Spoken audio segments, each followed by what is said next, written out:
कि अगर गलत सुनाया तो 500 रुपये जुर्माना। हाँ, जुर्माना मेरे को नहीं देना, वो देना है आर्य समाज में। हाँ जी, या आर्य गुरुकुल। समाज, आर्य समाज जी। हाँ, गुरुकुल में दो या अपने नजदीक के आर्य समाज में दो, लेकिन वो दान भी जी हो जाता है और थोड़ा सा आगे के लिए शिक्षा भी मिल जाती है कि भाई अब और ध्यान से जरा तैयारी करनी पड़ेगी, गलती होगी तो दंड व्यवस्था फिर चलती रहेगी साथ साथ। जी जी आचार्य। चलो जी, करो जी, शुरुआत करिए करिए। ओम सहनाववतु रामधारी ठहरो ठहरो ठहरो सहनौ। ठहरो। रामधारी जी माइक बंद रखो, आपको थोड़ी क्या है बोलने के लिए। अब बंद हो गया था फिर, हाँ बंद है अब। चलिए शुरू करिए। ओम सहनाववतु सहनौ भुनक्तु सह वीर्यं करवावहै तेजस्विनावधीतमस्तु मा विद्विषावहै। ओम शांति शांति शांति। सादर नमस्ते आचार्य।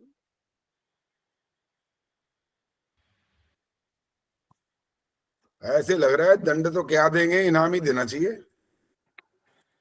धन्यवाद आचार्य, बहुत आपसे बढ़िया सीखे आचार्य।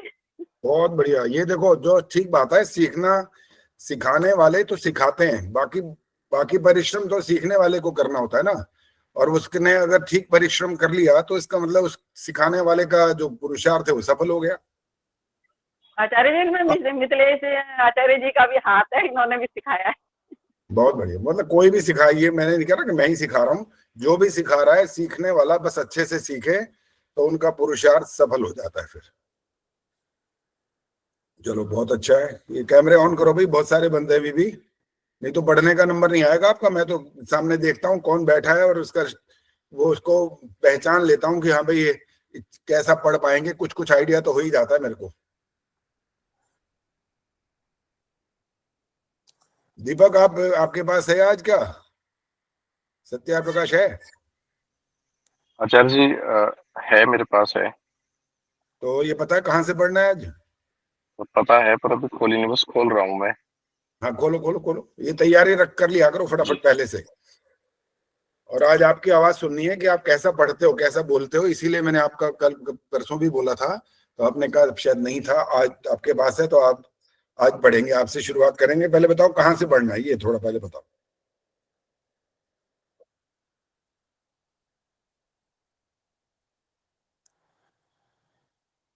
हाँ जी, कोई सहायता करो, बताओ कौन बताएगा कहाँ से पढ़ना है।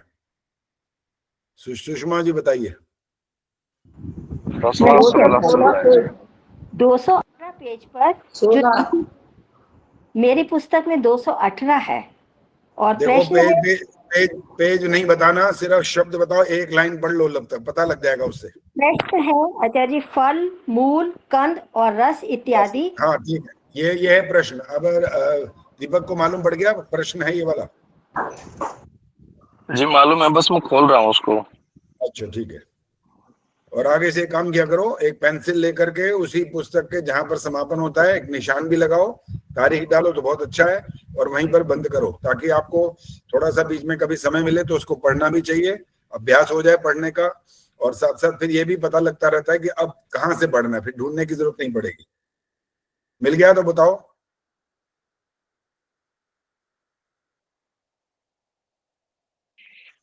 आचार्य जी 216 पेज पे हूँ मैं अभी।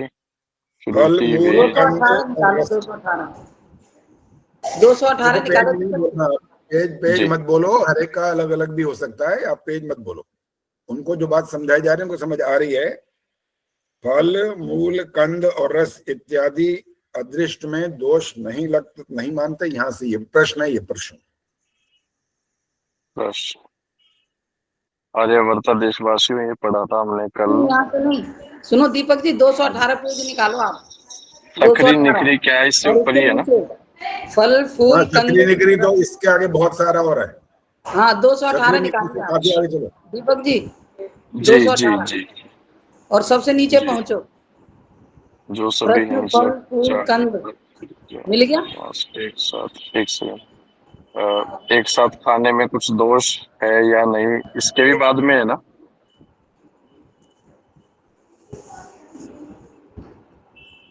फल फूल सखरी निखरी के बाद 3-4 क्वेश्चन है उसके बाद। अच्छा, उसके बाद से 3-4 ही है।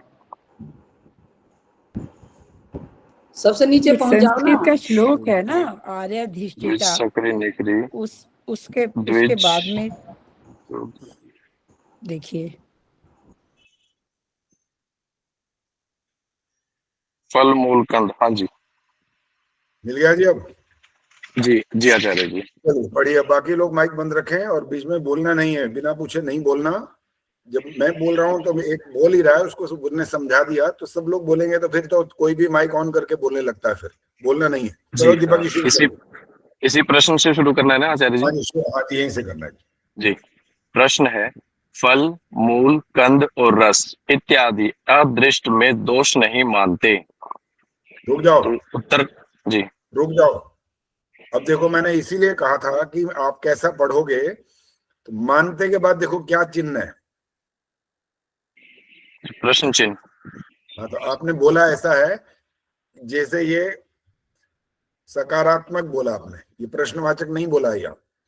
इसलिए प्रत्येक शब्द को, उसके चिन्ह को ध्यान से देखना और वैसा ही बोलना आवश्यक होता है। क्योंकि जब ओरल एग्जाम होते हैं ना, तो ओरल एग्जाम में ये सब बातें नोट की जाती हैं।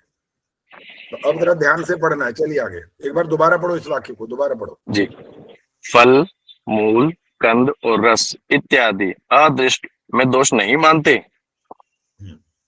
उत्तर, अच्छा तो भंगी व मुसलमान अपने हाथों से दूसरे स्थान में बनाकर तुमको आके देवे तो खा लोगे व नहीं। जो कहो कि नहीं तो अदृष्ट में भी दोष है। हाँ, मुसलमान ईसाई आदि मध्य मांसाहारियों के हाथ के खाने में आर्यों को भी मध्य मांस आदि खाना पीना अपराध पीछे लग पड़ता है, परंतु आपस में आर्यों का एक भोजन होने में कोई भी दोष नहीं दिखता। जब तक एक मत, एक हानि लाभ, एक सुख दुख परस्पर न माने, तब तक उन्नति होना बहुत कठिन है। परंतु केवल खाना पीना ही एक होने से सुधार नहीं हो सकता। किंतु जब तक बुरी बातें नहीं छोड़ते और अच्छी बातें नहीं करते, तब तक बढ़ती के बदले हानि ही होती है। विदेशियों के आर्यावर्त में राज्य होने के कारण आपस की फूट, मतभेद, ब्रह्मचर्य का सेवन न करना, विद्या न पढ़ना पढ़ाना व बाल्यावस्था में असंयमवर विवाह, विषयासक्ति, मिथ्या भाषण आदि कुलक्षण, वेद विद्या का अप्रचार आदि कुकर्म हैं। जब आपस में भाई भाई लड़ते हैं, तभी तीसरा विदेशी आकर पंच बन बैठता है। क्या तुम लोग महाभारत की बातें जो 5 सहस्त्र वर्ष के पहले हुई थी, उनको भी भूल गए? देखो, महाभारत युद्ध में सब लोग। रुक जाओ। एक तो ये ध्यान रखना है कि जो आप सेवन न करना कर रहे थे ना, और उसके बाद आपने कहा विद्या न पढ़ना, ये न में मात्रा लगी हुई है कि नहीं लगी हुई है? न में तो कोई मात्रा नहीं है। तो आपने बोला था विद्या न पढ़ना, सेवन न करना। तो ये ध्यान रखना पड़ेगा कि जब मात्रा नहीं हो तो उसकी मात्रा की आवाज ना आए, न आए। मैंने बोला न आए, न बोला विद्या न पढ़ना, न। अब ठीक, हाँ, न बोलना है, न नहीं बोलना। क्योंकि कारण इसका ये होता है, जो जिस प्रदेश में रहता है, जिस गुरु से वो शुरुआत करता है पढ़ने की, और बहुत सारे लोगों ने ऐसा सीखा हुआ है, कै खे गे घे, ये सीखा है। और इसीलिए वो जब एक एक अक्षर ऐसे आ जाते हैं तो उसमें मात्रा लगा करके बोल रहे होते हैं। एक मात्रा नहीं, 2 लगा के बोलते हैं। बल्कि क के बाद के होता है, और ये बोल रहे हैं कै, तो मतलब 2 मात्राएं हो गई, इसलिए वो अशुद्ध कहलाता है। इसलिए हिंदी पढ़ें या संस्कृत पढ़ें, प्रत्येक में जो मात्राएं हैं उनका प्रयोग करना है बस, नहीं तो नहीं करना। और एक और आपने जो लास्ट में, जहां मैंने रोका आपको, वहां आपने बोला महाभारत की बातें जो पांच पांच के बाद पढ़ो, क्या लिखा है? पंच बन बैठता है। नहीं नहीं नहीं, क्या तुम लोग महाभारत की बातें जो पांच, यहाँ जो पर पांच यहाँ शास्त्र, ठहरो, यही गलत हो रहा है, सहस्त्र नहीं होता ये। पता है क्या होता है? बोलो, थोड़ा सा ठीक करना है बस। देखो अच्छा, एक काम करो, जो स ह के बाद वाला ध्यान से देखो क्या लिखा हुआ है। आधा सहा, नहीं, स और ह के बाद जो ये शब्द है ना, स और ह के बाद त्र, क्या आ रहा है? त्र, हैं? त्र, त्र कहाँ है? यही तो उत्तर नहीं है ना। देखो ध्यान से देखो, इसलिए कहा देखो पहले। अब सुनो क्या लिखा है, सुनो। ये लिखा हुआ है पहले स है और उसमें र बना हुआ है, तो क्या बना?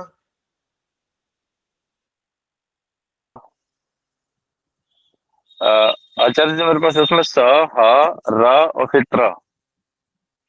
मैंने तो सिर्फ स और ह के बाद वाले की बात की है, बस वो बताओ बस। र, र, नहीं स, नहीं नहीं, स और ह के बाद सिर्फ र थोड़ी है, जो है वो पूरा बोलो।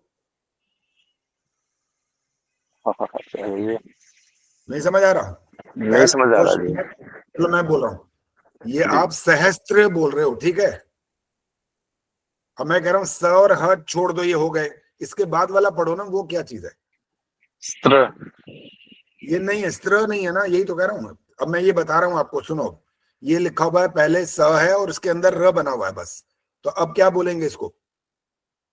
सर, स हैं? में र लगा होता, स में र लगा है तो हाँ सर हाँ ठीक होएगा। है, नहीं सर नहीं होगा ना, आधा असल में स है और र आधा पूरा सर, है ये। अब बोलो क्या सर, बनेगा? स्र, नहीं, हाँ अब बोला, अब अंत में आके ठीक बोला आपने, स्र। अब पूरा स्र, शब्द बोलो ये वाला, अब पूरा शब्द बोलो।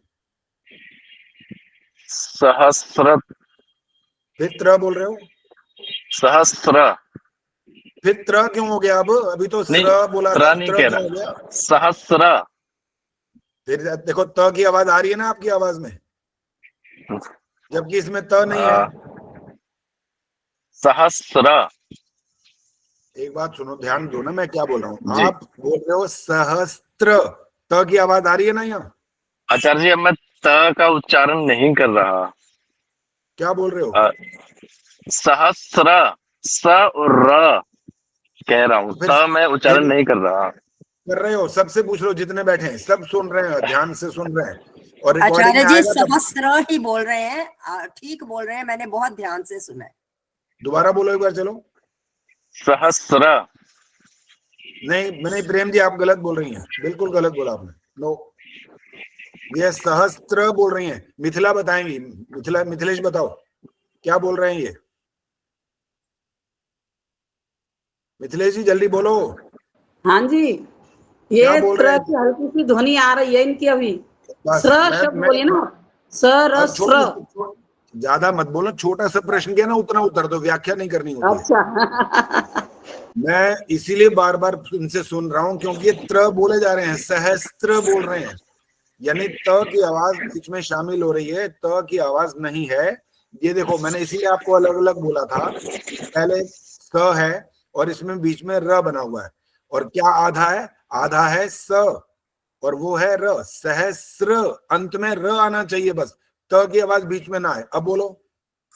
आचार्य जी मैं दो शब्द बोलता हूँ, पहले जो मैं अशुद्ध बोल रहा था वो बोल देता हूँ, फिर मैं शुद्ध बोल देता हूँ। आप बोलो बोलो बोलो, दोनों बोलो। पहले मैं कह रहा था सहस्त्र, हाँ हाँ ठीक है, अब बोलो। और अब मैं कह रहा हूँ सहस्र। अभी भी वही बोला, कुछ फर्क नहीं आया, बिल्कुल वही बोला अभी भी। अब आचार्य मेरा जी सुन लो, नहीं है, ठीक नहीं है, मैंने ये रिकॉर्डिंग में सुनेंगे, इनको पता लग जाएगा। देखो मैं बोल रहा हूँ सहस्र, स्र, सिरा, चलो मैंने अंत में मैंने अकेला बोला, वो बोलो स्र। स्र, अब सहस्र बोलो, अब बोलो। सहस्र, चलो कोई बात नहीं, आप रिकॉर्डिंग सुनोगे तब आपको पता लगेगा, और आराम से कान में वो लगा करके सुनना कि त्र की आवाज साथ में आ रही है। सहस्र होता है ये, सहस्र माने होता है हजार, जी शत माने 100, ठीक है, लक्ष माने लाख। तो इस तरह से ये वाली भाषा जो जी चलती है उसमें ये अर्थ होते हैं। इसलिए आपको रोका इस जगह पर, क्योंकि ये सहस्त्र जो आप बोले पहले, जो आप अशुद्ध मान ही रहे हो, वो एक नहीं हजारों लोग इसको ऐसा ही बोलते हैं, सहस्त्रों ऐसा बोलते हैं, वो त्र बोल रहे होते हैं, और वो गलत होता है, सहस्त्र शब्द नहीं होता ये। ये सहस्र होता है, स्र। ठीक है, अब यहां से दोबारा इस वाक्य जी। से शुरू करो। क्या तुम लोग, यहां से शुरू करो। क्या तुम लोग महाभारत की बातें जो 5 सहस्र वर्ष के पहले हुई थी उनको भी भूल गए? देखो, महाभारत युद्ध में सब लोग लड़ाई में सवारियों पर खाते पीते थे। आपस की फूट से कौरव, पांडव और यादवों का सत्यानाश हुआ का सत्यानाश हो गया। सो तो हो गया, परंतु अब तक भी वही रोग पीछे लगा है। न जाने यह भयंकर राक्षस कभी छूटेगा व आर्यों को सब सुखों से छुड़ाकर दुख सागर में डुबा मारेगा। उसी दुष्ट दुर्योधन गोत्र हत्यारे, स्वदेश विनाशक, नीच के दुष्ट मार्ग में आर्य लोग अब तक भी चलकर दुख बढ़ा रहे हैं। परमेश्वर कृपा करे कि यह राज रोग हम आर्यों में से नष्ट हो जाए। हाँ, अब रुक जाओ यहाँ। एक तो फिर आपने न जाने बोला, एक तो वहां फिर भी गलती हुई है, क्योंकि आज पहली बार आपको बताया जा रहा है ये वाली बात। तो अब आपको धीरे धीरे ये बात अभ्यास में जब आएगी तो आप न बोलना बंद करोगे, न बोलना न जाने, शुरू करो। न जाने। हाँ, बिल्कुल ठीक है। और इसका टोटल जो अब तक हम यहाँ पढ़ते हुए आ रहे हैं, आपका अंतिम पैराग्राफ की बात हो रही है ज्यादा, कि सत्यानाश इसलिए हुआ कि भाई और भाई आपस में लड़ मरे वो। जबकि भाई भाई जैसा जो आपस में संबंध होता है ना, वो इस प्रकार का संबंध होता है कि वो एक दूसरे के दुख सुख में सबसे पहले साथ खड़ा होना चाहिए। और वहां उन्होंने बड़ा प्रयास किया और श्री कृष्ण को भी भेजा, दूत बना करके भेजा कि आप ही जाए महाराज, आपके कहने से शायद वो मान जाए। तो इस बात का एक अर्थ निकलने वाला है। मैं ध्यान से सुनना, मैं प्रश्न क्या करने वाला हूं। सब लोग कैमरा भी ऑन रखो और ध्यान से सुनो, प्रश्न क्या होने वाला है यहाँ पर। कहते ये हैं कि जो उपदेश देने वाला व्यक्ति होता है वो उपदेश देने का अधिकार तब रखता है जब वो खुद उस बात को मानता हो। समझ में आ रहा है तो गर्दन हिलाओ, पता लगे। सुनीता जी ने अच्छे से गर्दन हिलाई, पता लग गया कि मैंने जो प्रश्न किया उसमें से क्या जिस्ट निकल करके सामने आ रहा है। उपदेश देने वाला तब अधिकारी होता है जब वो उस बात को स्वयं मानता हो। एक बात अब मैं आपको उदाहरण देने वाला हूं, एक घटना जैसी है, समझ लो। उदाहरण दिए जाते हैं, आर्य समाज के लोग भी मंचों से, जो विद्वान लोग होते हैं, बोलते रहते हैं। मैंने भी एक दिन कहा था ये बात। एक महात्मा के पास जब एक माँ बच्चे को लेकर गई और उपदेश देने के लिए कहा था कि गुड़ ना खाया करे, ये उपदेश करो। और उस उपदेश को महात्मा ने कहा 1 सप्ताह बाद आना, मैं तब उसको उपदेश करूंगा। और 1 सप्ताह बाद जब वो माँ लेकर के गई तो उस महात्मा ने सिर्फ एक वाक्य बोला, बेटा गुड़ मत खाया करो। माँ को तो वट चढ़ गए, उसको तो गुस्सा आ गया कि महात्मा जी एक बात बताओ, आप एक वाक्य को रटने में 1 हफ्ता लगाते हो क्या? एक वाक्य तो बोलना था, तो उस दिन क्यों नहीं बोला आपने? मैं तो सोच रही थी पता नहीं कोई जादू जैसा कुछ करोगे, इस पर ऐसे ऐसे कुछ घुमाओगे, पता नहीं क्या करोगे, मुझे नहीं पता, लेकिन तब तो कोई अर्थ समझ में आता कि कुछ आप विशेष करोगे। ये आपने क्या किया? 1 सप्ताह तक तो कितना गुड़ और खा गया ये। तब महात्मा ने जो बोला था ना, अब मेरी बात जो पहले शुरू हुई है उससे इसका मेल नहीं बनेगा। महात्मा जी ने उत्तर दिया था कि मैं स्वयं गुड़ खाता था, इसलिए मैं उपदेश देने का अधिकारी नहीं था।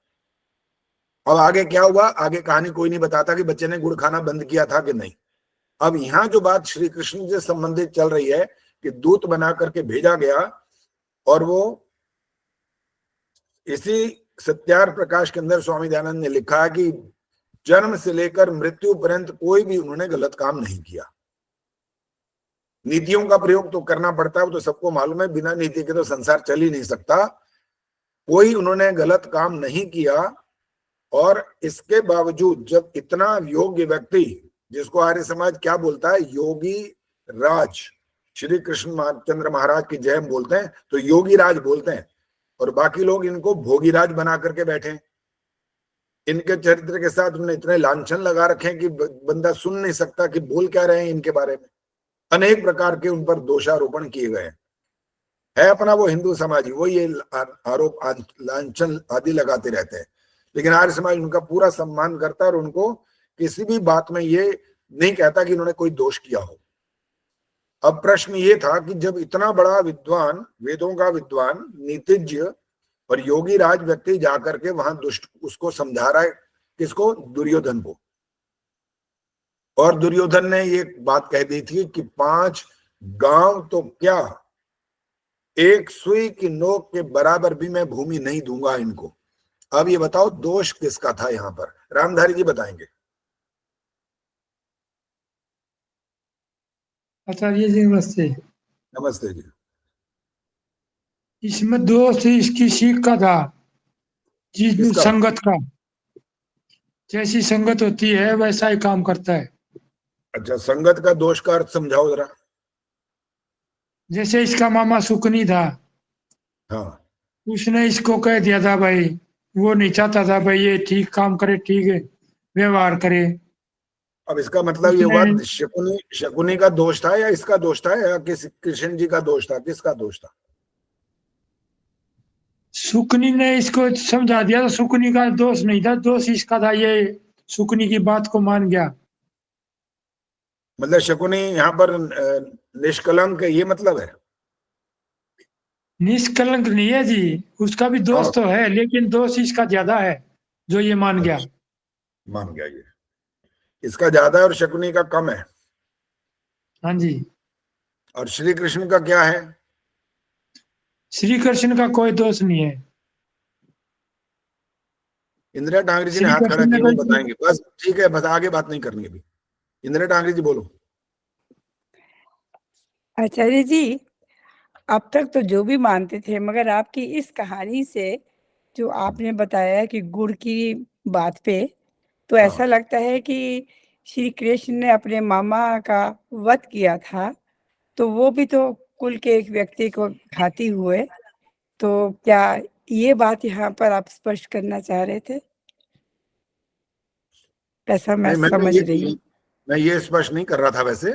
जी ये तो श्री कृष्ण ने जब उसका गला काटा था शिशुपाल का, अनेक प्रकार के उन्होंने जब तक उनके पास सामर्थ्य और युद्ध की स्थिति नहीं आई थी तब तक उन्होंने जो दोषी थे उनको दंड दिया था वो। जी। और ये तो बिल्कुल नीति है और धर्म है, इसका नाम। धर्म की रक्षा के लिए दुष्टों का नाश करना गलत नहीं होता, वो ठीक होता है। मेरा प्रश्न जो था वो इस बात से संबंध रखता था कि महात्मा जी ने उस बात का पालन पहले किया और बच्चे को जाकर के तब उपदेश दिलवाया। माँ के पास माँ गई जब, तो उन्होंने तब उपदेश दिया, पहले उपदेश नहीं दिया। अब यहाँ जो बात हो रही है कि श्री कृष्ण जी तो हर बात में बिल्कुल परफेक्ट हैं, ठीक हैं, योगी राज भी हैं, वेदों के विद्वान भी हैं, नीतिज्ञ भी हैं। और जो उन्होंने युद्ध से पहले वाली स्थिति में अर्जुन को जो कुछ बातें उनके सखा के रूप में बातें कही, समझाई, वो माना भी। तो यहाँ प्रश्न ये खड़ा हो रहा है कि इतने बड़े उस योगी राज का वहां पर प्रभाव क्यों नहीं पड़ा उस पर, ये प्रश्न हो रहा है। इसका उत्तर जिसको देना हो हाथ खड़ा कर दो। इनके पिता के करके। किसके? दुर्योधन के। वो हमेशा उसको अपना छोटा सा उत्तर, व्याख्या नहीं करनी, छोटा सा उत्तर। आपने कहा उनके पिता के कारण, और रामधारी जी ने कहा कि शकुनी के कारण। और कोई उत्तर है तो बोलो। हाँ जी, प्रेम जी बोलो, इसके बाद रचना। माइक माइक और दुर्बुद्धि के कारण, क्योंकि उसका जो था आचरण ऐसा था। संक्षिप्त, ठीक है। रचना बोलो। आचार्य जी, विषयों में ज्यादा आसक्ति थी, इसलिए भोग में ज्यादा आसक्ति थी उसकी, तो बुद्धि जो है वो रित को ग्रहण नहीं कर सकी। चलो, आपने थोड़ा और ढंग से बात कर दी है, कोई बात नहीं। प्रेम जी का उत्तर नहीं जी, अभी नहीं बोलना। और प्रेम जी का उत्तर 100% ठीक है।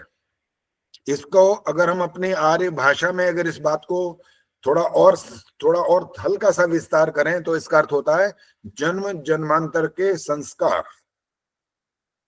और वो व्यक्ति पूरा उस दोषी होता है, व्यक्ति स्वयं दूसरों का दोष होता है, जैसे रामधारी जी ने बोला, वो कम हो जाता है, होता जरूर है, लेकिन मुख्य दोष किसका होता है? जो व्यक्ति जिसके पास अधिकार होता है और उस अधिकार का वो दुरुपयोग करता है, अर्थात बात को नहीं मानता, जो सत्य बात हो, धर्म की बात हो, बिल्कुल मानने योग्य और वो न मानता हो, तो इसका अर्थ निकलता है वो व्यक्ति दोषी है, वो जिसका नाम है दुर्योधन। इसमें श्री कृष्ण जी का लेश मात्र भी दोष नहीं है।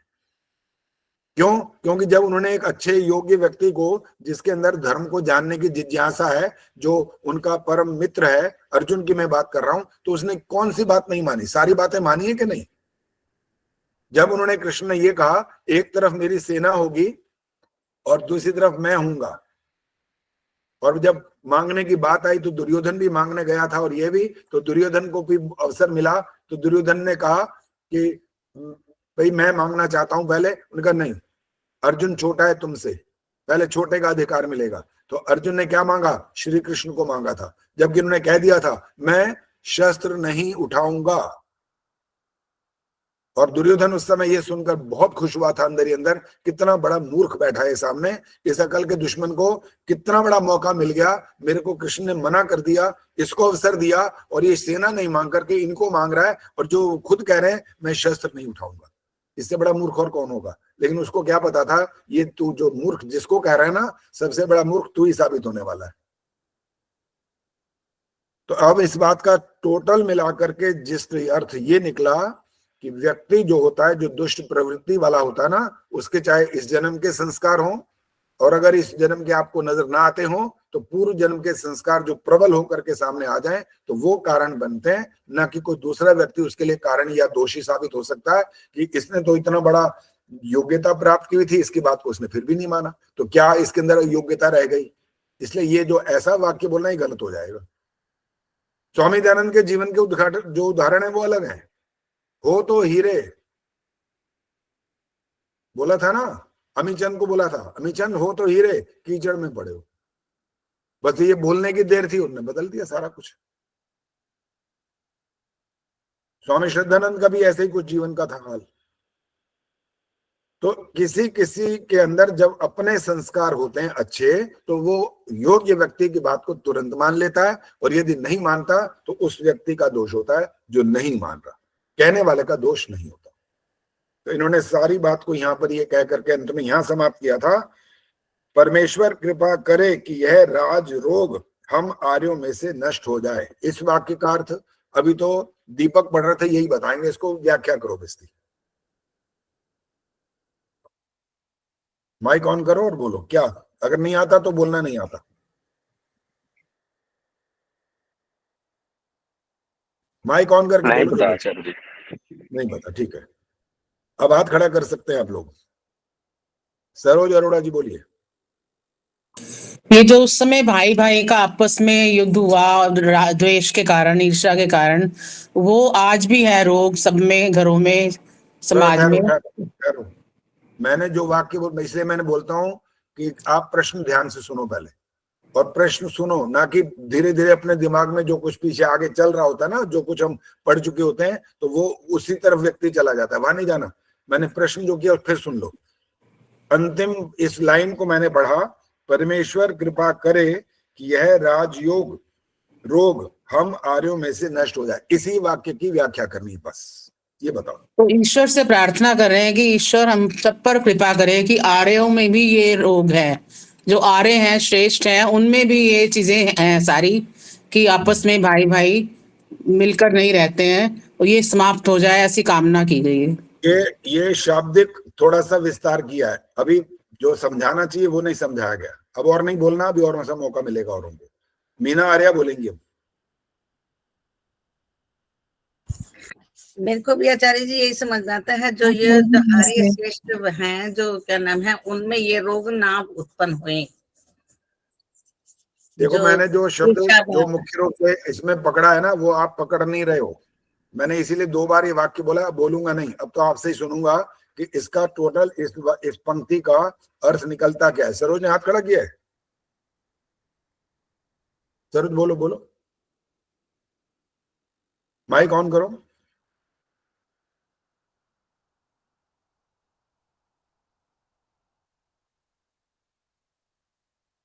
अच्छा, नहीं कह रही, नहीं, मुझे लग रहा है जैसे आशीर्वाद दे रही हो कि नहीं, आपको आशीर्वाद है। चलो बीना बोलेंगी, बीना आ रहा। बीना ने सुना भी है? मैं भी शाब्दिक अर्थ ही बता पाऊंगी, इससे आगे का तो नहीं बता पाऊंगी। जितना आता है उतना बोलो तो सही, वाक्य तो सुने कि क्या बोलते हो।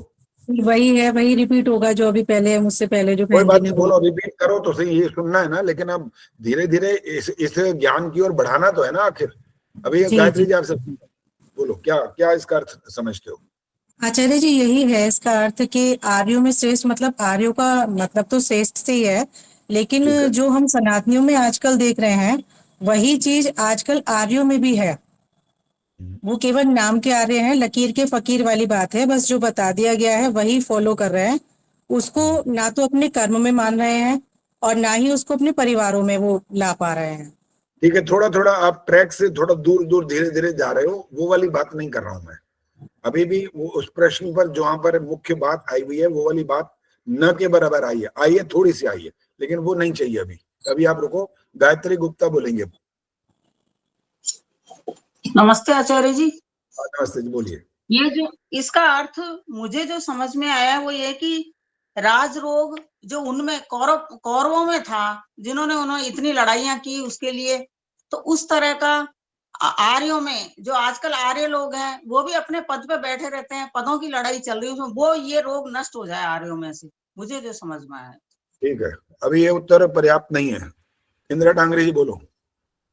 आप ना असल में मैं जिस ढंग से इस प्रश्न की बात कर रहा हूं ना, आप उस शब्द को पकड़ नहीं रहे हो। आप धीरे धीरे उससे रिलेटेड बात तो करे जा रहे हो, लेकिन जो असली बात है वहां पर नहीं पहुंचे हो अभी। मैं इसलिए अभी बताना भी नहीं चाहता हूं, मैं देखता हूं कौन पकड़ता है उस बात को, देखते हैं अभी। हाँ जी, इंदिरा जी बोलो। जी आचार्य जी, जिस प्रकार से लालच में आकर के अपने कुल कुल का घाती हो गया था दुर्योधन, और आजकल भी हम यही देख रहे हैं कि लालच में आकर के एक दूसरे के विरोध में जाते हैं और आपस में फूट है, और जाति पाति का ठीक से समझते नहीं हैं, और भेदभाव बहुत ज्यादा प्रचलित है। इसी करके भी और बहुत सारे कारणों करके ये लोग आपस में एक दूसरे को नीचे ठीक है, रुक गिराने की जाइए, कोशिश रुक करते हैं, जाइए, तो ये नहीं ये वाली सोचते बात नहीं है। कि इससे रुक हमारा जाइए, देश जो है वो रुक ऊपर जाओ, नहीं जा सकता। रुक जाओ, नहीं है ये बात, मैं वो वाली बात पूछ ही नहीं रहा हूँ। मैं जब इन सब बातों को जो 3-4 बोल चुके हैं उसको कह रहा हूं कि आप थोड़ा थोड़ा इधर उधर उधर घूम रहे हो इस बात को लेकर के, वो पूछ ही नहीं रहा हूं। अच्छा आचार्य जी, मैं तो स्पष्ट ऐसे समझ सामने रही थी। दिखाई दे रही है कि राजयोग हो गया, ये हो गया, भाई लड़ मरे, आपस में सत्यानाश कर दिया उन्होंने, वो सारी बात हो चुकी है। मैं तो एक खास बात इसके अंदर छिपी हुई है, मैं उसकी बात पूछना चाहता हूँ। चलो जी, सुशीला ढाका जी ने हाथ खड़ा किया, बोले। आचार्य जी नमस्ते। नमस्ते जी। आचार्य जी, महाराज रोग यानी राज कुर्सी का रोग, जैसे राहुल गांधी, अखिलेश यादव। रुक जाओ, ये वाली बात नहीं कर रहे हम, ठीक है? आप शब्द महाराज रोग बोलो या राज रोग बोलो, उसकी बात नहीं हो रही है। माइक बंद करो। हाँ जी, आशा सचदेव जी बोलिए। इससे ये तात्पर्य है कि राजाओं में जो रोग चला हुआ था वो आम जनता में, आर्य जनों से भी ये रोग नष्ट हो जाए। देखो आप ना फिर ये जितनी बातें अब तक कर रहे हो ना, सब के सब उसी के इर्द गिर्द घूमे जा रहे हो। मैं उस विषय पर बात नहीं कर रहा हूं।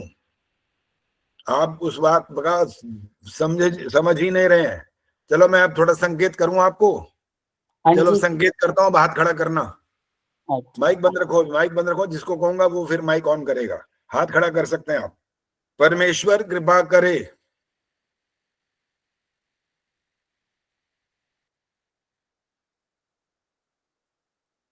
अब प्रश्न समझ में आ गया? निर्मला देवी जी बोलो। परमात्मा कृपा करे कि उनको सद्बुद्धि दे कि ये राज उनमें भी ना फैले, राज रोग जो पहले हो चुका वो, उसके थोड़ी शिक्षा ले इतिहास से। ठीक है, रजनी गर्ग बोलेंगे। आचार्य जी नमस्ते। नमस्ते जी। आचार्य जी, यही समझ में आ रहा है कि जो ऐषणाएं होती हैं, लोकेशना, पुत्रेशना, वित्तेषणा, इनसे छुटकारा मिले तभी भाई भाई के प्रेम को और उनको समझ सकता है। नहीं, आप भी वहीं पर पहुंचे हो जहां पहले वाले सारे लोग बोल रहे थे, वही बात आई अभी भी। जो अभी मैंने एक शब्द बोला तो उस पर निर्मला देवी जी ने कुछ थोड़ा सा संकेत कर दिया है। बिना बोलो, आपने क्या बोलना है? हाँ आचार्य जी, आपने बोला है ना कि परमेश्वर कृपा करे, तो जहां तक मैं समझ पा रही हूँ इसका अर्थ यह है कि परमेश्वर कृपा तो करते हैं, ऐसा नहीं है कि नहीं करते हैं, लेकिन उसमें कहीं ना कहीं हमारे कर्मों का ही फल होता है ना, जो हमने किए हुए कर्म होते हैं उनका फल देते हैं। तो कृपा तो उसी को ही मिलेगी जिसके कर्म सही होंगे, जहां तक मैं कृपा से अर्थ समझ पाई। चलो ठीक है, बहुत सारी बातें होगी, अब सुन लीजिए। अब हाँ जी, संतोष जी ने भी हाथ खड़ा किया, और लास्ट है बस, और नहीं सुनूंगा। संतोष जी बोलो, माइक ऑन करके बोलो। नमस्ते आचार्य जी। हाँ नमस्ते जी। परमेश्वर कृपा करे, मतलब ये वाक्य ही ऐसा है कि सब पर परमेश्वर कृपा ऐसे नहीं करता जब तक पुरुषार्थ नहीं करेंगे, हम उसके लिए कोई कार्य या उसकी मेहनत नहीं करेंगे। तो कृपा करे मतलब ये यहाँ पे बताया कि सब पर कृपा करे, तो कृपा ऐसे नहीं मिलती, पुरुषार्थ के द्वारा मिलती है। धन्यवाद। कृपा का मतलब ही समझना था ना मेन। ईश्वर कृपा करे, बाकी बारी लड़ाई झगड़ा भगड़ा सब कुछ आ चुका है, वो तो साफ स्पष्ट दिख रहा है। अब कृपा करे का मतलब था भाई तुम लोग कुछ करोगे तब मिले, तब होगी कृपा। करने के उपरांत जब पाना होता है उसको कृपा बोलते हैं। आप करोगे नहीं तो भगवान ने कोई ऐसे कर देना है कि ऊपर से क्या करना, यूं करेगा तो कृपा हो जाएगी उसकी, कुछ नहीं होगा उससे। कृपा का मतलब ही होता है आप पहले पुरुषार्थ करो। इंग्लिश में आपने सुना तो भाई कितनी बार, God helps those who helps themselves. और इन्होंने इसलिए निर्मला जी ने कुछ अंश बोल दिया था, बुद्धि की बात करी थी कि जब तक हम इस प्रकार की अच्छी बुद्धि वाला काम नहीं करेंगे तो ईश्वर क्या करेगा, कैसे करेगा। अगर ऐसी कृपा होनी होती है तो फिर तो ये जो फिल्में बनती हैं, सीरियल बनते हैं, जितने मर्जी ये चीजें बनती हैं, वहां तो वो 1 मिनट में हो जाती है। कृपा ऐसे करते हैं वो तो बस यूं हाथ करते हैं, वहां से कुछ रेस निकलती हैं और वो जो क्या बोलते हैं उसको, लंगड़ा फंगड़ा टुंगड़ा फुंगड़ा सा होता है, सब ठीक हो जाता है 1 सेकंड के अंदर, हो जाती कृपा 1 मिनट में वो तो। इसलिए वो कृपा नहीं कहला सकती, कृपा नहीं होती है वो। कृपा का मतलब होता है करो। क्या करो, भाई भाई आपस में विद्वेष भाव को छोड़ें। संध्या में कितनी बार बोलते हो, सोचो। ये सिर्फ भाई भाई की बात नहीं हो रही, अब तो ये वाले वाक्य आ गया था इसलिए बोल दिया, वरना सबके लिए बोला गया वो तो। ये कब कहा कि भाई और भाई से द्वेष ना करे, ये तो नहीं कहा वहां। योस्मान, जो हमसे, जो मैंने कौन है, सब है, कोई वहां व्यक्ति विशेष का नाम थोड़ी है। योस्मान द्वेष्टियम वयम, सबसे जब तक ये द्वेष भावना समाप्त नहीं करेंगे ईश्वर आप पर कृपा नहीं कर सकते। आपको पुरुषार्थ करना पड़ेगा। और इसी बात के समर्थन में मैं आप सत्यार प्रकाश का 7वें समोल्लास का फिर वाक्य दोहरा रहा हूं, क्योंकि मैंने कई बार दोहराया और ये जब तक ऐसी ऐसी बातें होंगी यहां पर मैं दोहराऊंगा। क्या लिखा है वहां पर, जो आपसे प्रश्न भी किया था, आपने भी, बहुत सारे लोगों ने ठीक उत्तर दिया था उस समय। जब आत्मा मन और मन इंद्रियों को किसी विषय में लगाता है, बुरे काम में भय शंका लज्जा और अच्छे काम में अभय निशंकता और उत्साह आदि उत्पन्न होता है, वो किसकी कृपा है, वो कौन करता है, वो ईश्वर की ओर से है। बस यहाँ पर सबके खोपड़ी में यही बात आ जाती है, वो ईश्वर की ओर से, ये तो उनको समझ आ जाता है। वो पहला वाक्य जहां से शुरुआत होती है वो तब तक भूल चुके होते हैं। कहां से शुरुआत हुई थी बिना बताएंगे, ये वाक्य कहां से शुरू हुआ था। जिसको याद है वो हाथ खड़ा कर सकता है। ये वाक्य शुरू कहां से हुआ था, क्योंकि ऐसा नहीं है कि 7वें समोल्लास का वाक्य अलग था और मैंने 10वें का मिला करके बोला, ऐसा नहीं बोला मैंने। वही वाक्य, वही का वाक्य बोला है जो बिल्कुल साथ चल रहा था, मैंने अलग से नहीं बोला है। सविता कपूर बताएंगी क्या था वाक्य की शुरुआत। आचार्य, जब आत्मा मन और मन इंद्रियों को किसी विषय में लगाता है, इतना ही रोकना अभी। हाँ जी, अब समझ में आ रहा है सबको, कौन शुरुआत करता है पहले कर्म करने की। जब आत्मा मन और मन इंद्रियों को किसी विषय में लगा लेता है। अब वो अच्छे और बुरे के आगे व्याख्या बता दी उन्होंने। जब अच्छे में लगाता है तो आनंद उत्साह निशंकता आदि उठते हैं अंदर, और जब बुरा होता है तो वो भय शंका और लज्जा उत्पन्न करता है। कौन, वो ईश्वर पैदा करता है। कब, जब आप शुरुआत करते हैं तब। बस यहाँ ये ध्यान देने वाली बात होती है। स्वयं नहीं कर सकता, ध्यान रखना है बस ये, जिसको आप अपने वाक्यों में बोलते रहते ना, ईश्वर ने मेरे को प्रेरणा की, ईश्वर की प्रेरणा से मैंने ऐसा किया, ईश्वर ने हमें ये कह दिया, ईश्वर हमको ये। ईश्वर आपको नहीं कह सकता भाई, नहीं कह सकता आपको। क्योंकि ये उत्तर अभी रामधारी जी ने दिया था जो मैंने उसको फिर और विश्लेषण करके बोला कि मैंने पूछा था कि जो शकुनी है वो ज्यादा दोषी है या ये दुर्योधन दोषी है, तो उन्होंने कहा शकुनी भी दोषी है, वो कम दोषी है और ये ज्यादा दोषी है। दोषी तो दोनों हुए ना, कर्म कराने वाला और कर्म करने वाला दोनों दोषी होते हैं। ये अलग बात है कि ज्यादा दोषी कौन, और वो भी अभी बात कही थी, ज्यादा दोषी वही होता है जो करता है। और इसका उल्टा भी कर लीजिए, अब एक अच्छे काम करने का आपको संदेश देता है और दूसरा व्यक्ति अच्छे काम के लिए तैयार हो जाता है करने के लिए, फल दोनों को प्राप्त होगा, करने वाले और कराने वाले को भी। कराने वाले को मतलब जो उसने प्रेरणा की है उसको फल थोड़ा मिलेगा, और जो अच्छा कर्म कर रहा है उसको अधिक मिलेगा, लेकिन मिलेगा दोनों को, ये ध्यान रखना है। अब इसको ईश्वर से जोड़ के देख लो, ये वाक्य बना के मुझे सुनाओ ताकि पता लगे आपको बात समझ में आई है कि नहीं। शिक्षा शर्मा जी।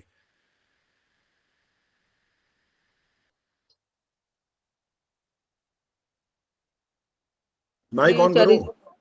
हाँ, नहीं बोल पाऊंगी आचार्य अच्छा जी। नहीं बोल, ठीक है। और दो हाथ खड़ा करें, मैं उनसे पूछना चाहता हूं कौन बोलेंगे,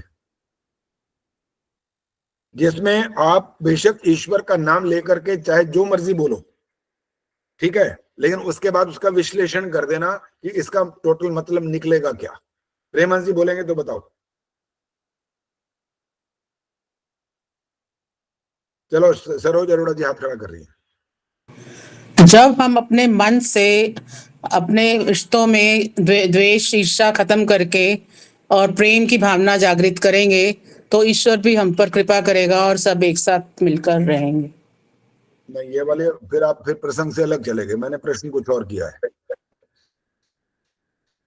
सरोज बताएंगी अब? सरोज ने तो फिर यूं कर देना कि ना नहीं नहीं बता नहीं बता सकती। मेरा ये बंद हो गया था बीच में, इसलिए मैं ऐसे कर रही थी, कोई बात टाटा नहीं। टाटा कर रही थी, थप्पड़ नहीं दिखा अच्छा, रही थी, टाटा कर रही थी। गार्गी गुप्ता जी, आपने सुना है तो बोलो, इसका उत्तर दो और ठीक से बैठो। पहले सुनाई दिखाई देना चाहिए, कुछ पंखे ज्यादा दिखाई दे रहे होते हैं। अब ठीक है, पता है जो मैंने पूछा। हाँ बोलो। आचार्य जी नहीं, मैंने नहीं सुना। अच्छा नहीं सुना, चलो अब सुन लो, फिर मैं सुना देता हूँ।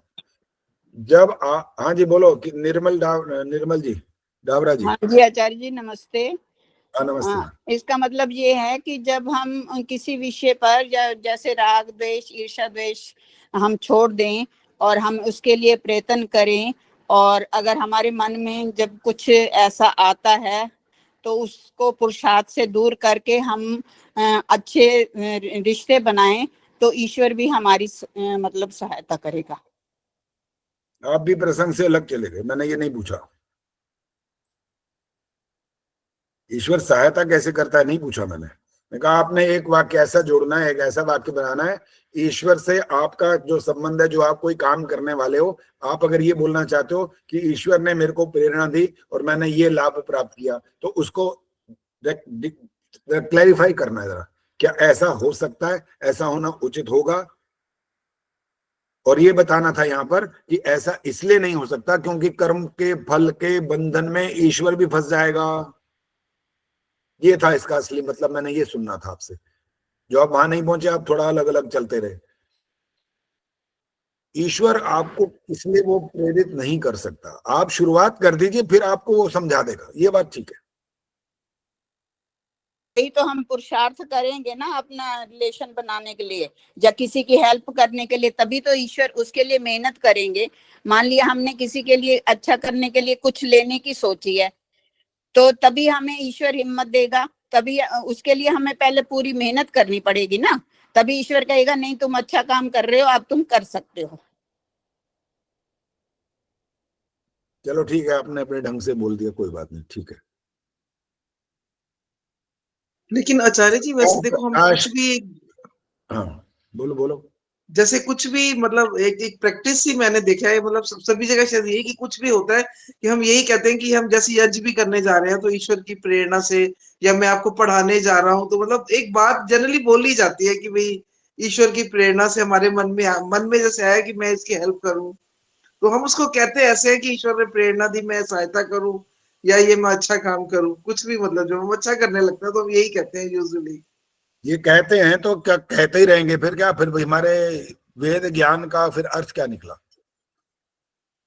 हाँ नहीं, वो तो आपकी बात ठीक है कि मतलब अगर ईश्वर सब करा रहा है तो बुरा भी ईश्वर करा रहा है, तो वो दंड का भी पात्र बनेगा, वो तो नहीं होता। लेकिन यूजुअली हम अच्छे जब काम करने लगते हैं तो हम कहते हैं कि हमारे मन में ये भावना आई, तो फिर ईश्वर इस ईश्वर की बात तरफ से ये नहीं, इस वाक्य को बोलो मत ना। फिर ये अगर आप अभी भी उसी पक्ष में ही बोल रहे हो कि जनरली हम ऐसा बोल देते हैं, तो आप इसका मतलब उस बात को मान्यता दे रहे हो। मान्यता नहीं देनी ना उसको। सत्यार प्रकाश में स्वामी दयानंद ने क्यों लिखा फिर ये सब?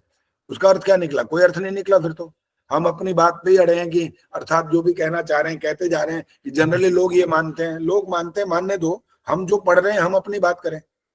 उनको समझाने की अगर योग्यता हो तो समझाओ, नहीं समझा सकते तो मत समझाओ। उपदेश ग्राही जो हो उसको उपदेश करो, जो नहीं उपदेश सुनना चाहता मत करो। हाँ जी, प्रेमा जी बोलो।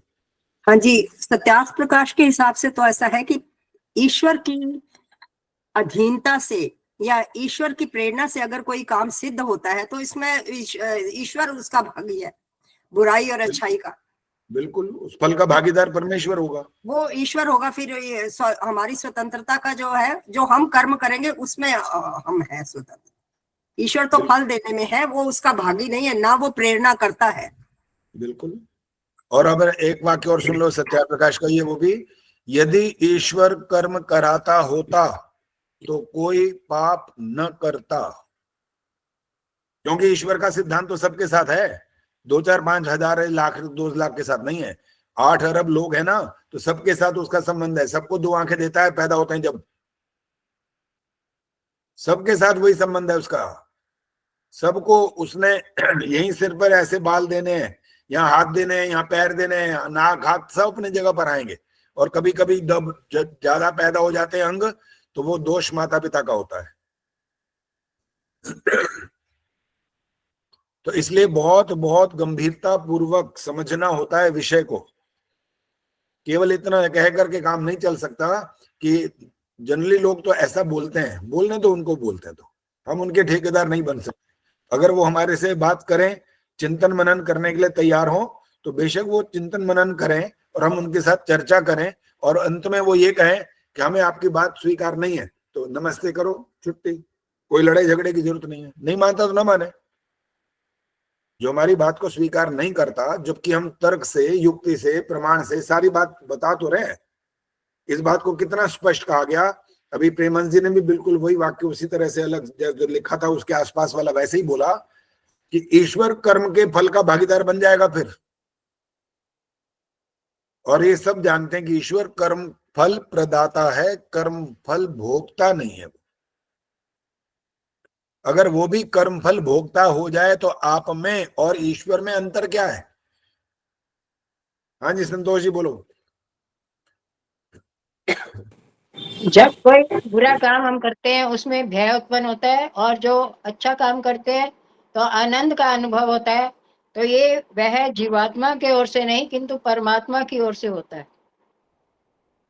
क्या कहना चाहते हो? पूरी बात स्पष्ट नहीं हुई। अब ये वाक्य तो हम पीछे बोल चुके, और हमने शुरुआत। हाँ बोलो बोलो। जो भी कोई शुभ कार्य करते हैं और उसमें उसके करने में हमारे में आनंद उठता है, खुशी आती है। रुक जाओ। ये जो आप बोल रहे हो कोई भी शुभ कार्य हम करते हैं, इसका अर्थ और स्पष्ट करो। कौन करता है? जीव करता है। जीव करता है। तो इससे क्या बात निकल आई? कोई बात तो ही, जब आत्मा मन और मन इंद्रियों को किसी विषय में लगाता है तो शुरुआत तो जीव कर रहा है ना। हाँ जी। इसीलिए ईश्वर की प्रेरणा मत मानो। ईश्वर की प्रेरणा नहीं हो सकती वहां पर। वह प्रेरणा का मतलब जीवात्मा, क्या है? हाँ बोलो। वह जीवात्मा की ओर से नहीं होती प्रेरणा, वो परमात्मा की ओर से हमारे अंदर से आती है। हमारे अंदर से तब आती है जब आप कार्य की शुरुआत कर लेते हैं। ये भी बात समझो ना, वो क्यों नहीं? हाँ, मैं वही बोल रही हूँ आचार्य जी, जो बुरे काम कोई करते समय हम कर लेते हैं काम, और उसमें हमें कोई भय या लज्जा का अनुभव होता है, और जब हम कोई अच्छा काम करते हैं तो उसमें हमें आनंद, खुशी मिलने लगती है, बड़ा अच्छा लगता है हमें। तो वो जीवात्मा नहीं है, वो परमात्मा की ओर से हमें अनुभव होता है। इसमें कोई आपत्ति नहीं है, इसमें तो बिल्कुल ठीक है ये वाली बात। लेकिन पहली बात जो बार बार, जिसको हम बार बार बल दे करके बार बार बोलते रहते हैं, वो ये बोलते हैं कि आप जब तक प्रारंभ नहीं करोगे कार्य का, ईश्वर आपको प्रेरणा नहीं कर सकता। ये वाक्य याद रखना जरूरी है। आप एक बार बार बोल रहे हो ईश्वर की तरफ से है वो, हम कब इनकार कर रहे हैं, लेकिन वो ईश्वर की तरफ से वो कब आती है बात, जब आत्मा मन और मन इंद्रियों को किसी विषय में लगा लेता है। आचार्य जी, हाँ बोलो। एक उदाहरण से आपको, मैं अपनी प्रशंसा नहीं कर रही हूँ, एक उदाहरण से आपको बताती हूँ कि मेरे पेरेंट्स फाइनेंशियली थोड़े से वीक हो गए थे, तो मुझे उनके लिए घर खरीदना था अपनी हिम्मत से, अपने हस्बैंड की हिम्मत से। तो उस टाइम जो मेरे मन में आया, मन ने इंद्रियों को कहा, इंद्रियों ने फिर आत्मा को कहा, उसके बाद ही मुझे प्रेरणा मिली कि नहीं ये तू अच्छा ठीक काम कर रही है, तभी ले सकती है, और तब मैंने लिया। मतलब इस एग्जाम्पल से यही है कि मन जो है वो इंद्रियों को और इंद्रियां आत्मा को जब कुछ अच्छा करने के लिए करती हैं तो हमारा जो ध्यान है उसी ओर हो जाता है, और जब हम अच्छा करते हैं तो ईश्वर हमें जो है वो क्या बोलते हैं, ईश्वर उसकी जो भी है उसको अच्छा लगता है, और अगर हम बुरा काम करते हैं तो हमारे अंदर भय आता है।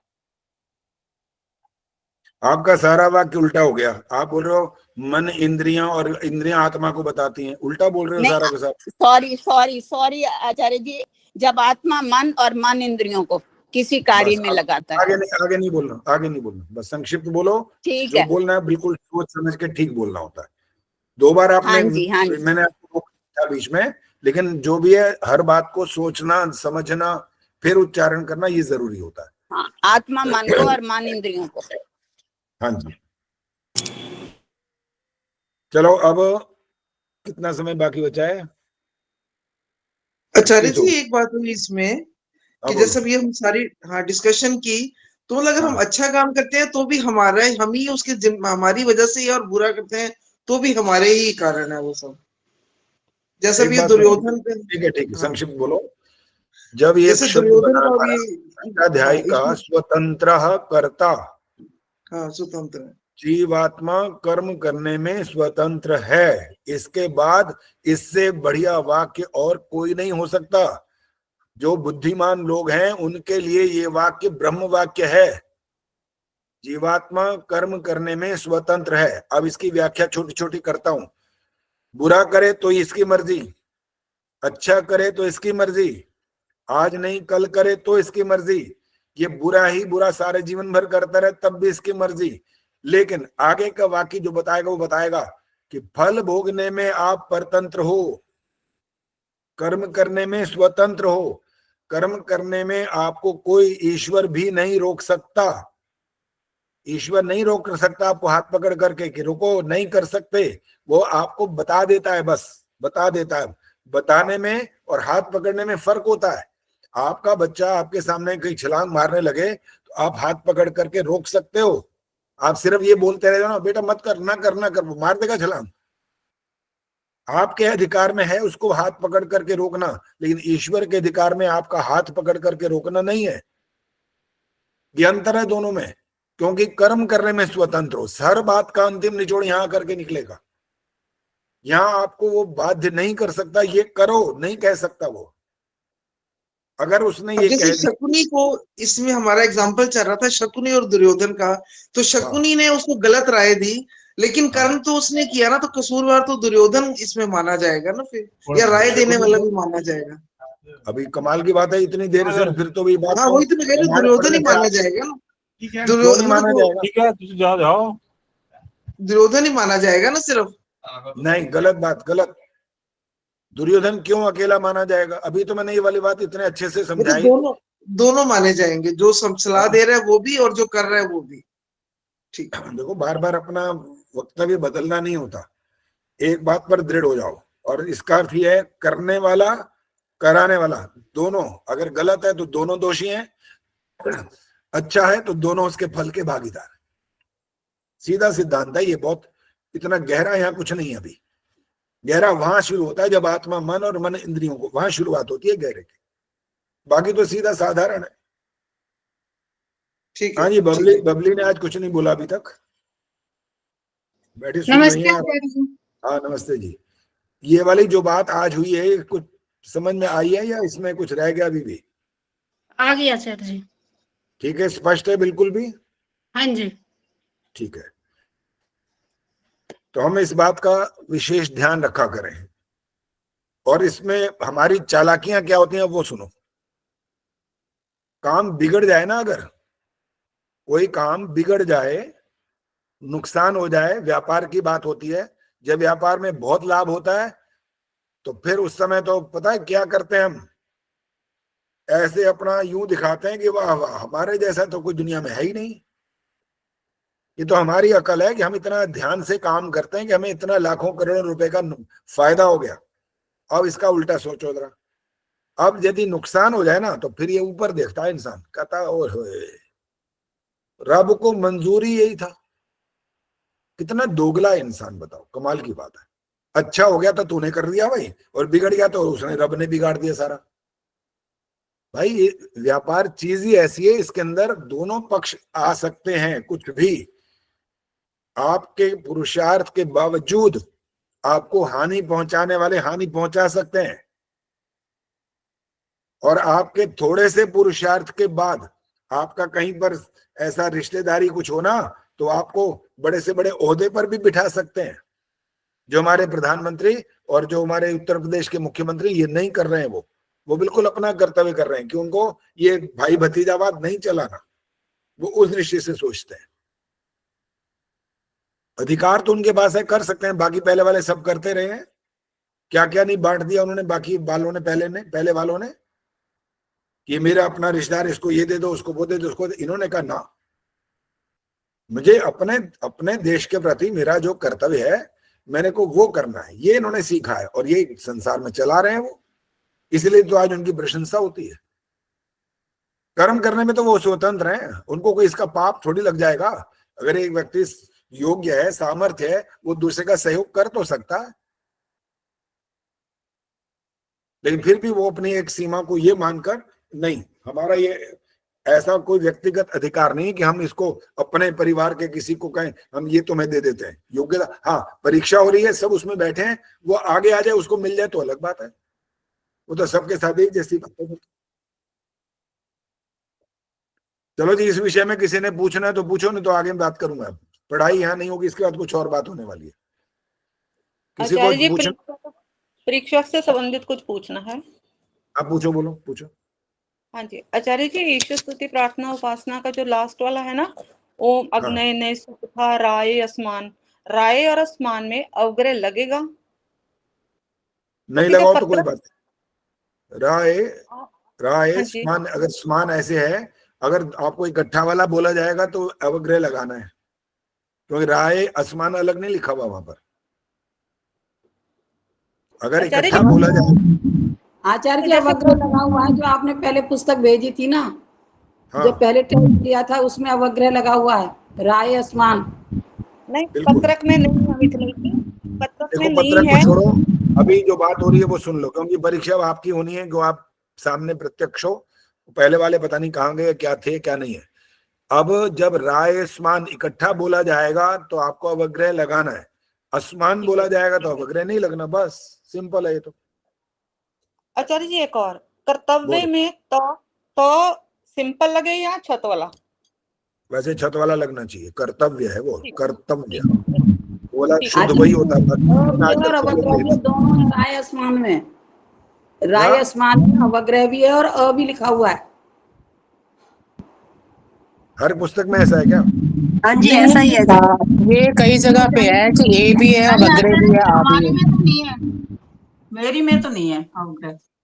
आचार्य जी नहीं है, हमारे हिसाब से भी नहीं होना चाहिए।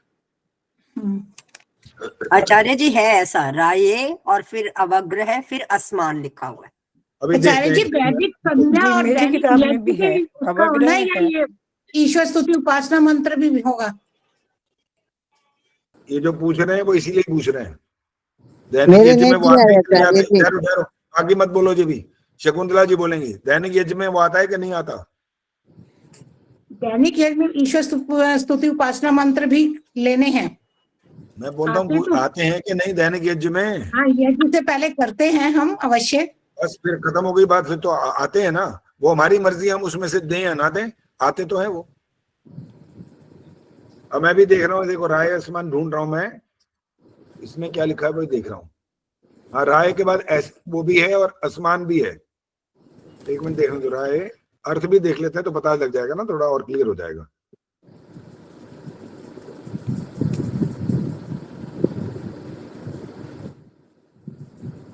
अर्थ में नहीं होगा, राय आसमान तो सीधे सी, अब जैसे सूर्य आत्मा, इसके बीच में भी है सारा, सूर्य आत्मा। बहुत सारे शब्द हैं जिनमें वगैरह भी है, आ भी है। कोई बात नहीं, आप जैसा लिखोगे आप ठीक करेंगे बस, क्योंकि अलग अलग पुस्तकों में है तो इन दोनों को ठीक कर। अगर वैसे ऐसा आएगा तब ना, तो दूंगा ही नहीं है। आपके पास जो पुस्तक है ना जी, उसमें है ये तो बढ़िया राय का मीनिंग विज्ञान है और आसमान हम लोगों को। हाँ जी, बस और व्याख्या मत करो, ठीक है। अभी बोल दिया, अगर ये वाला देंगे तो आप जो लिखेंगे वो ठीक होगा, ठीक है। आप आसमान वाला और लिखोगे और अगर एस डाल के करोगे तो भी ठीक मान लेंगे। और चलिए, अभी इस विषय पर जो यज्ञ की बात शुरू की है, तो अब इसी विषय पर थोड़ी सी और बातचीत करेंगे और उत्तर देने के लिए तैयार रहना आप जरा। और पहले कान खोल के अच्छे से सुन लेना प्रश्न क्या किया गया है। फिर ये मत कहना कि मैंने ये समझा था, ये नहीं चलेगा। ध्यान से सुनना, क्योंकि मेरा प्रश्न थोड़ा अलग होता है। ऐसा नहीं होता कि यूं सिंपल सा दे दिया और हो गया कार्य, ऐसे नहीं होता।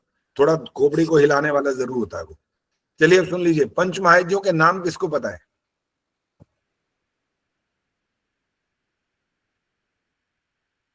अच्छा, एक काम करो, हाथ नीचे करो। जिनको नहीं पता वो हाथ खड़ा करो। अब आज ऐसे काम करता है, जिनको नहीं पता। सरोज ने हाथ खड़ा किया, और तो बहुत सारे दिखाई नहीं दे रहे।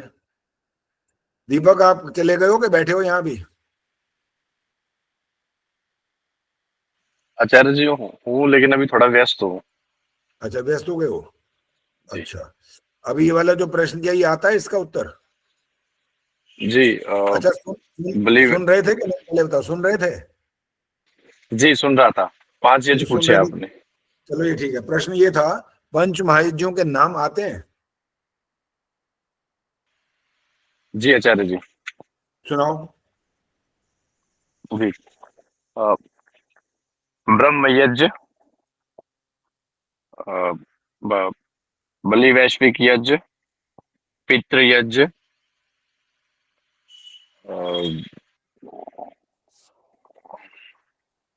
और अच्छा चलो, दीपक ऐसा करना है, जो जैसे हमारे आश्रम होता है ना, आश्रमों की मर्यादा होती है, वहां पर क्रम होता है।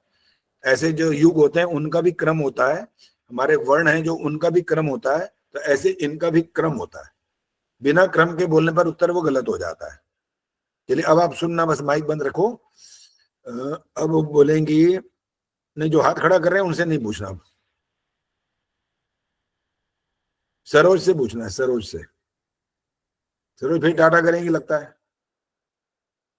नहीं नहीं नहीं, हर बार में टाटा थोड़ी चलेगा। अच्छा चलो बताओ फिर, बताओ ठीक है, बताओ।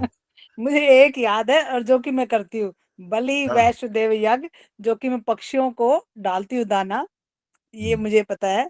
और एक अतिथि यज्ञ भी होता है, अतिथि यज्ञ, पितृ यज्ञ, ये ऐसा कुछ, आई डोंट नो। यही वाला तो, ये दीपक से यही तो बात हुई है अभी कि ये नहीं चलता ना। दीपक को तो आता होगा, ये तो ज्ञान नहीं लग रहा आता है तो बता तो दिया उन्होंने। जो बताया था उसमें भी वहां गलती हो गई तो मैंने रोक दिया फिर, इसीलिए हमें गलती वाला। चलो माइक बंद करो।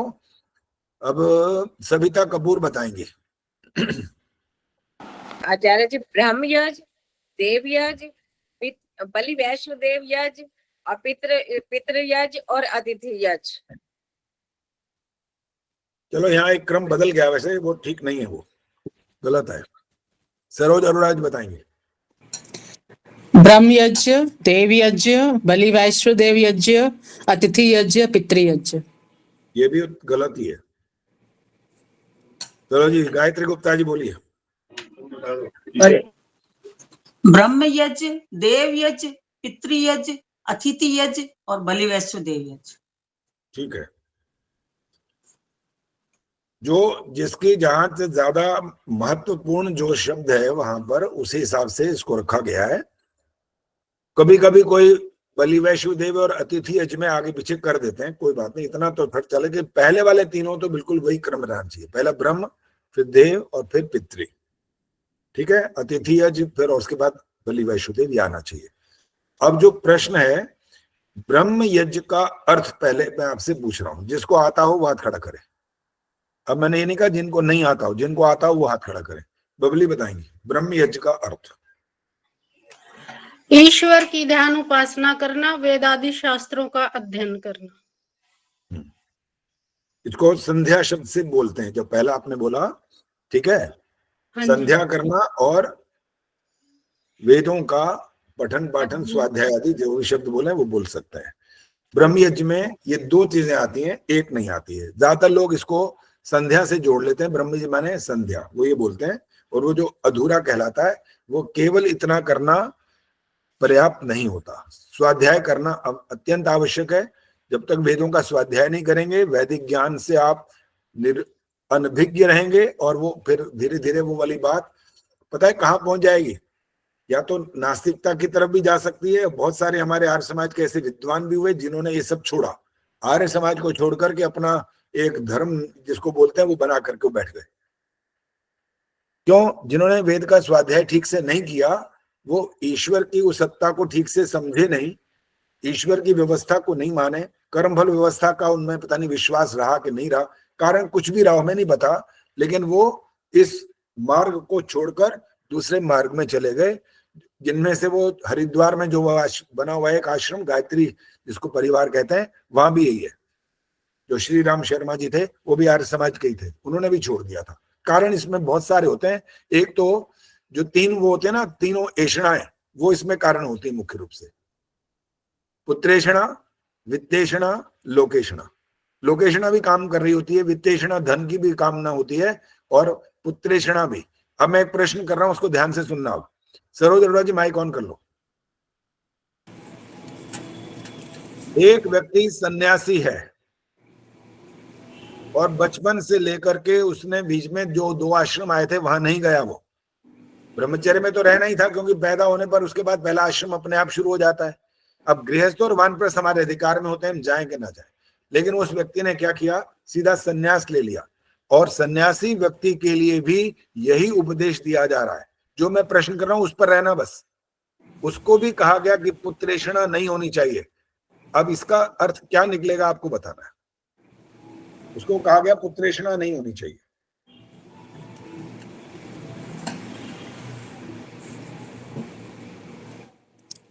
इसका मतलब कि किसी को भी अपना हो या कोई दूसरा, अपना तो हो ही नहीं सकता उसका। रुक जाओ, किसी को कहां से बात आ गई? अब पुत्र के समान जो है, सन्यासी की बात करो, केवल सन्यासी की। सन्यासी वाला शब्द बोल करके शुरुआत करो बस। अगर इधर उधर की बात करोगे फिर वो एक बात ठीक नहीं होगी। वो हम सन्यासी का प्रश्न कर रहे हैं। सन्यासी ने, जिसने ब्रह्मचर्य से सन्यास लिया और उसको कहा जा रहा है कि पुत्रेषणा नहीं होनी चाहिए, इसको समझाना है। पुत्रेषणा क्यों कहा उसके लिए, ये प्रश्न। इसलिए कि बिल्कुल ही राग द्वेष से, राग द्वेष मोह माया से बिल्कुल ही राग द्वेष वाली बात कहां से आ गई? पुत्रेषणा का अर्थ नहीं पता, इसका मतलब नहीं है। पुत्रेषणा नहीं, राग द्वेष का कोई संबंध नहीं यहाँ पर। सुषमा सरदाना जी बोलिए। आचार्य जी, सन्यासी को भी जो पुत्रेषणा ऐसी होती है उसकी, जो उसके शिष्य होते हैं, तो वो चाहता है कि ये सब मेरी प्रशंसा करें, मेरे बारे में सब लोगों को बताएं, जिससे मेरी। रुक जाओ। आपने पहला वाक्य जो बोला था वहां ठीक था, आगे वाला जो जोड़ा वो पता है कहाँ चला गया? लोकेषणा में चला गया। अगला वाक्य लोकेषणा से जुड़ गया जाकर के, वो नहीं बोलना होता। इसीलिए बोला प्रश्न को ध्यान से सुनो, जितना प्रश्न हो उसका उतना एप्रोप्रिएट उत्तर दे दो बस। वो जो आपने बोला शिष्यों की इच्छा, ये पुत्रेषणा का अर्थ यहाँ पर सन्यासी क्या होता है? शिष्यों की इच्छा, कि शिष्यों की इच्छा भी न करे वो।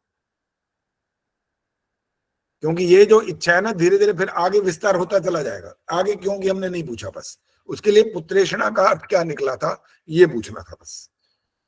सरोज ये मालूम पड़ गया। अब वित्तेषणा भी मना किया उसके लिए। इसके लिए कहा जो तीनों ऐषणाओं से मुक्त हो जाए वो व्यक्ति सन्यासी हो, अन्यथा वो ऐसे ही अपना चाहे गृहस्थ में रहे चाहे वानप्रस्थ में रहे, वो सन्यास आदि मत ले। सन्यासी बनना हो तो ये ऐषणाएं छोड़े पहले, नहीं तो वो बिगड़ेगा, कुछ ना कुछ गलत काम करेगा ही करेगा। आचार्य जी, एक प्रश्न पूछूं मैं? एक प्रश्न पूछूं? देखो, सन्यासी है तो उसको वित्तेषणा तो बिना पैसे के कैसे काम चलेगा? सन्यासी का भी नहीं चलेगा काम। हो गया प्रश्न हो गया। तो होती, अरे सुनो ना, अरे सुनो भाई, आपने छोटा सा बोलना होता है भाई, प्रश्न छोटा सा होता है और आपका शुरुआत होती है, मैं समझ जाता हूं प्रश्न क्या है, उत्तर सुनो। उसको ये कहा गया कि तू इच्छा मत कर, बस। ये नहीं कहा कि तेरे को धन कोई देगा तो ले मत, ये नहीं कहा है। जो आप बोल रहे थे ना कि उसका काम कैसे चलेगा, काम तो चलाने के लिए धन तो चाहिए। जब वो एक जगह से दूसरी जगह जाएगा तो वो सरकारी कोई दामाद थोड़ी लग रहा है कि उसको वो फ्री में भी ले जाएंगे वहां पर, टिकट तो लेना पड़ेगा उसको। उस ऐषणा का मतलब इच्छा था, ये उसको इच्छा नहीं करने की मेरे को ये धन दो, मेरे को ये इतना दो, मेरे को उतना दो, ये मना किया गया है बस। वरना एक बात बताओ, क्या वो खाना खाना बंद कर देता है क्या? खाना खाना भी बंद नहीं कर, उसको इच्छाएं नहीं करनी है कि मेरे को स्वादिष्ट मिले, ये इच्छा नहीं करनी।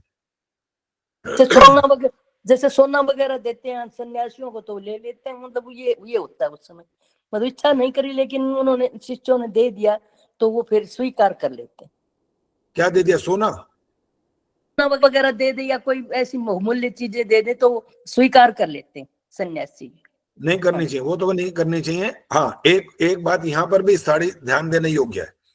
मान लो किसी सन्यासी ने आपको अपना उद्देश्य बता रखा है कि मेरा वहां पर एक आश्रम बन रहा है, मेरा क्या मतलब समाज के लिए बन रहा है, कहने का तो वाक्य प्रयोग करना पड़ता है, मेरा आश्रम बन रहा है।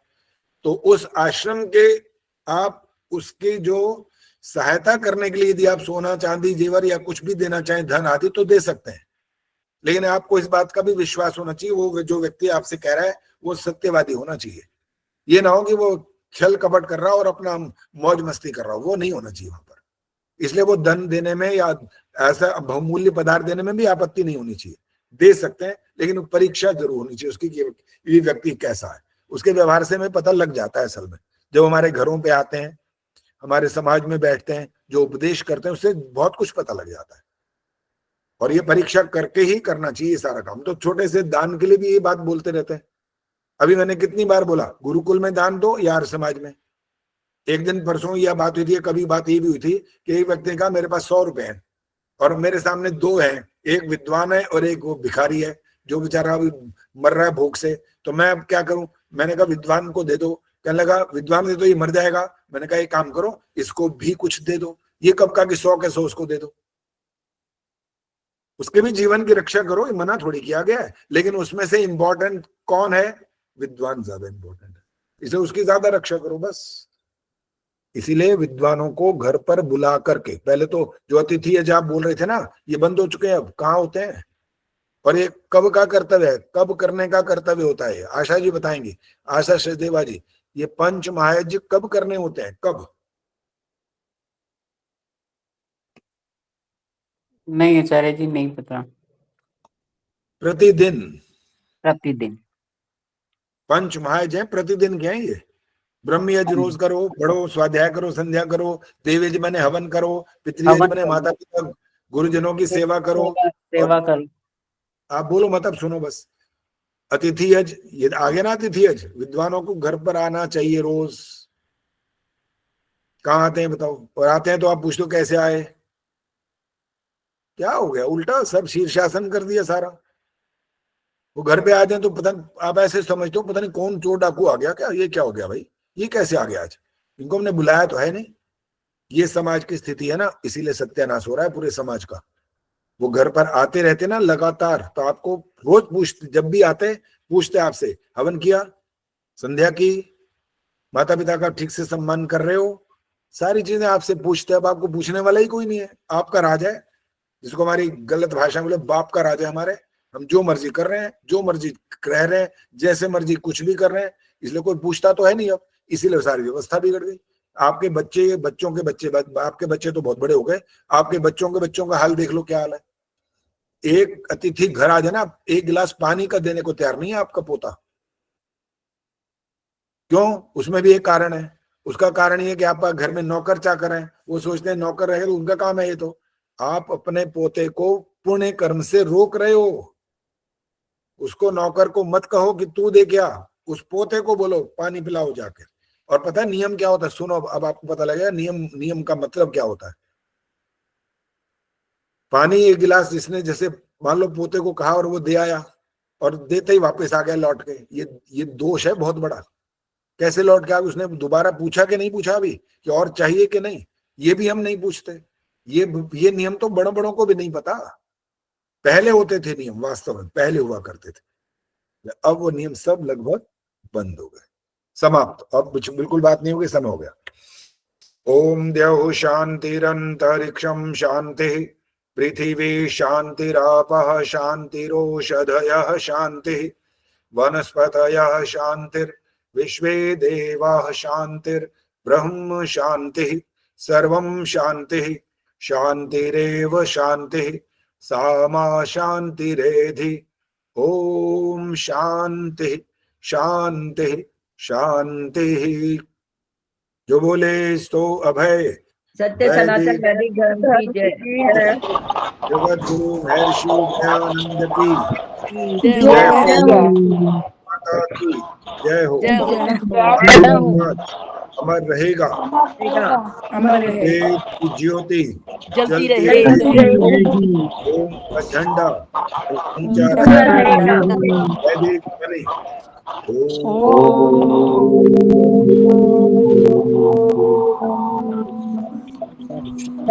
आचार्य जी नमस्ते। धन्यवाद। सभी बहनों